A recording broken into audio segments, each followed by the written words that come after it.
make this one kind of straight and to the point with a little bit less fluff. So to build a house in the woods, you need to do permits. The first permit that you have to take care of is the wetland permit, to make sure that you are not disrupting or destroying wetlands, because wetlands are very important to filtering out toxins and pollution from the environment. And so the state protects, well, I guess the feds and the state protect the wetlands. So you have to do your wetland evaluation and make sure that the location that you're building on is not a wetland. And if it is, then you have to follow all these rules, and the state gets involved with your entire build, and it becomes a lot more complicated. I think it's not like you absolutely can't build there. I don't think you're allowed to build in like a literal swamp, because there's different categories of wetlands, I'm pretty sure. But either way, the first thing you do is you get your wetland evaluation done through the state. Now, well, this is in Michigan, I guess. I guess all districts might be different, or counties, or wherever you are. This is in Houghton County in Michigan, up in the Upper Peninsula of Michigan. So the first thing is the wetland evaluation. The second thing after the wetland evaluation is your well and septic. So your county permit for the Department of Public Health, and they will give you a well and septic permit based off of an evaluation, I guess an on-site evaluation of the soil. So you have to show up with a digger, so a backhoe, and you have to dig a 6-foot hole, and they pick up some soil and they put it in their mouth and swish it around, and they can tell you if you're allowed to put a septic system and drill a well there. So that's kind of what happens after you get the wetland. Once you have your wetland permit and your well and septic permit, then you can do a permit through the county drain commissioner, and that's like the soil erosion permits. And so he comes out, and I think he just takes one of those sticks and like stuffs it in the ground to make sure that the soil is good enough to build on. Or there's like different classifications of soil that determine the load-bearing capacity of the soil, and that's what determines the size of the foundation that you actually need underneath your house, because there's different size footers. So the footers are the part of the foundation that is actually in contact with the ground. So once the soil erosion evaluation is done, then one thing you could do, you might have to do, or you might not have to do, is it Michigan or wherever you are, a DOT, Department of Transportation permit, to determine if you need to put a culvert where your driveway is going to be on the side of the highway or whatever road you're on. And then that one's, depending on if you have that, if you live in the middle of nowhere, basically, you'd have to contact them for that one. For me, luckily, I didn't have to do that one because there was already a culvert installed where my parcel was. Someone did it in the past, which was cool. I'm not sure why it was there, but it was. And so after all that stuff's done, then you can turn in all that information with your building plans. So you have to give them, they have like some sketches where you can fill in the blanks for specific aspects based off of what kind of build you're going to do, because there's different, and this is all based off of the foundation that you choose, because there's crawl space, there's different types of crawl space, there's masonry blocks that you can put together, there is basements, like a whole basement with a wall and everything. So based off of the foundation that you choose, they have like a fill in the blank sheet where you can fill in some, your sheathing sizes and your joists and blah blah blah. And so you can detail that out, and you also have to give them some more detailed plans based off of what you're doing with the foundation, based off of what you're doing with, I guess, the joists and the framing and the floor plan, and you have to give them some elevation sketches. So you could hire an architect to do that, or you could draw it up yourself. I chose to draw mine up myself, so it's actually a lot of work, because one, I've never built a house before, and I had to get familiar with the residential code book. So you can Google whatever state you live in, or wherever you're building, and you can find the residential code book, building code, and you pretty much just go through the foundation section, learn everything you need to know about foundations that applies to your build. Same thing for, I guess, the stem wall. Same thing for the flooring, so different wood flooring styles. They have rules, regulations, joist spacing, how to build the frames for your house, so like how you put the corners together, the type of fasteners, the number of fasteners, the lengths of fasteners. So there's rules for every single thing inside the house. You can pick all of that stuff out of the residential code book and put it all together.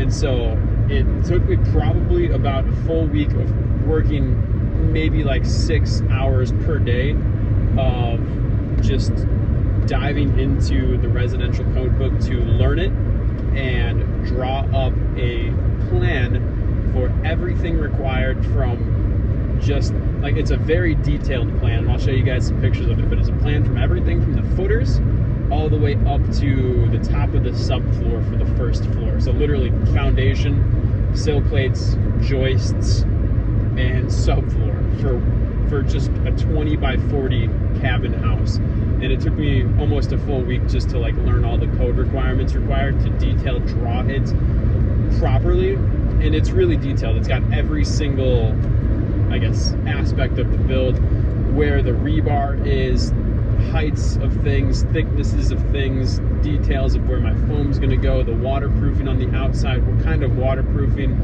what kind of drain stone I'm using around the outside of the footer. So it's very detailed. Now I kind of have like a handle of it, so I think the framing portion of it's going to go a little bit faster. And the truss portion of it, so like I have the framing for the main floor, and then I have the joists on the habitable attic, so like the bedroom I'm going to install upstairs. And then I need the roof trusses to get added into it, but those are engineered roof trusses, because in my location there's a heavy snow load. It is it's 80 GSL, I think that's ground snow load. So my district or county or whatever required engineered trusses, so I have an engineered drawing of that. And then I just need to show them what kind of roofing I'm going to be using, so the thickness of the sheathing I use and the type of roof, which is going to be a metal roof. And so all that stuff is in the residential code book, and all you have to do is just spend a lot of time diving into that book and learning everything you need to learn to build a house if you're going to do it yourself. So when I first purchased this land, I didn't know how to do any of it, but I said I'm going to do this, and I'm going to buy this land, and I'm going to build a cabin here.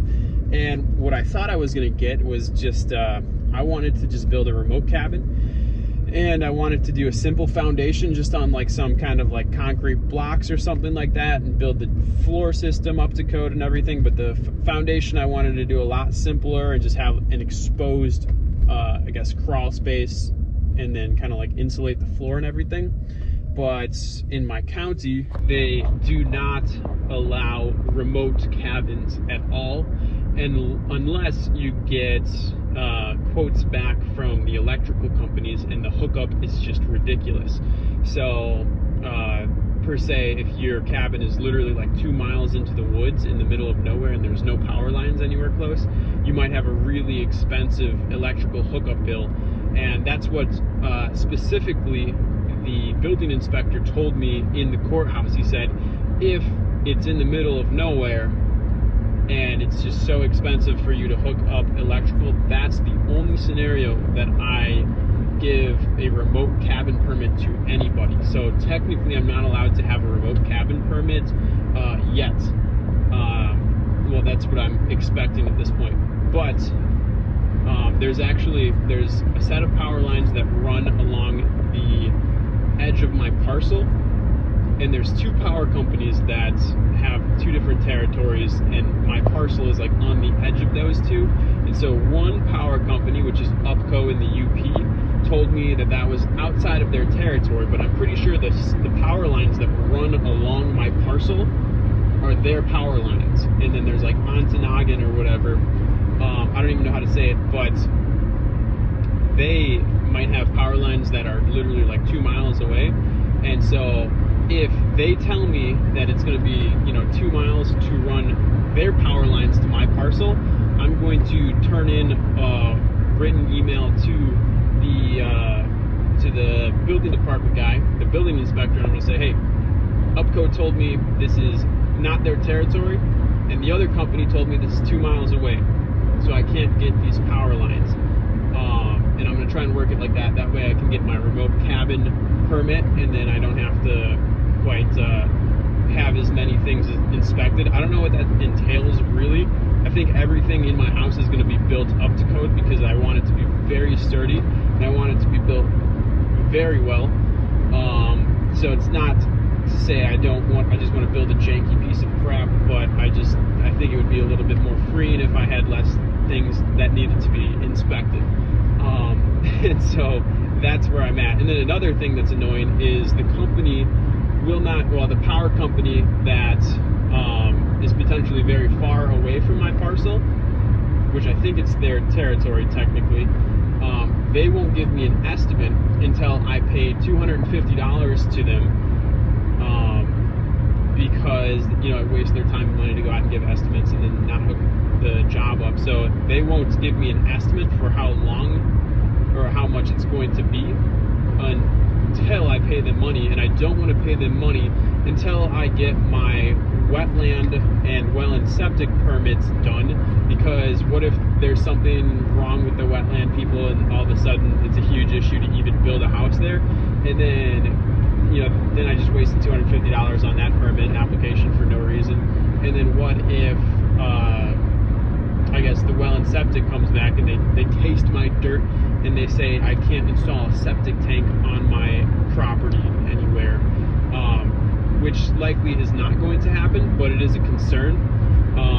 And so I don't want to pay them money and then I have to wait for that to be done. So yeah, there's a lot of bureaucratic red tape involved in permitting a house or a cabin in the United States. So it's kind of a bunch of BS and it's annoying. And here's, just to put it into perspective, like me as a person, I have been waiting since November. So I applied for my wetland permit, my well and septic permit to start with. Those are the first two I can get, or at least apply for. The other ones won't even let me apply for it until I have those two. So I applied for those in November, and it is May 5th. I guess it is Cinco de Mayo today. And today is the first day that I'm finally meeting with Hunter, who is the wetland guy. We'll call him Hunter. Yeah, we'll call him Hunter. And so it's taken me, 5, 6, 7, whatever, 6 or 7 months just to start my permit process. After I have the wetland one, then it's 7 more permits before I can even do anything. And so another part of it that's annoying is I don't want to order building materials until I have most of my permits taken care of, because what if there's a problem with the wetland one, or what if there's a problem with the well and septic, and then I just ordered $30,000 worth of building materials and I'm just out of money and out of luck because the state said I couldn't do what I want to do on my parcel of land. So that's like a rundown of what I'm going through, so that anybody else that is potentially thinking about doing this, you have a little bit of like a nice expectation. Now, the reason why it took so long for the wetland people is because of the snow load. So they're not allowed to do a wetland inspection on the land when there's snow there. They need to wait until it's growing season, per like some manual that they use. It's like the Army Corps of Engineers or whatever created a wetland inspection manual, and per that manual they have to wait until it's growing season. So once the sun's out and the trees start moving and stuff, then they can inspect the types of wildlife that are on the land, and then like taste my dirt pretty much and tell me if it's wetland or not. So yeah, it's taken a long time. So here's my recommendation: if you want to move to the middle of nowhere and you want to do a cool like off-grid cabin or something, dude, don't even buy a parcel of land unless it's somewhere without like a building permit. Like, just go to the middle of nowhere. Your life will probably be a lot easier, and you'll start your project faster. You'll be able to order materials faster. Everything will just be easier without the state involved. Now, here's one thing I do want to say. Even though I hate that the state is involved and they have their hands in every single part of my project, I guess it's kind of a good thing at the same time, because I will sell that cabin house eventually, probably. I mean, maybe I'll keep it for my whole life, but who knows? I'll probably sell it, and I'm gonna build this property really good, but not everyone out there would build their property super awesome like I'm going to be doing it. So at the end of the day, it's kind of protecting people in the future from buying pieces of crap.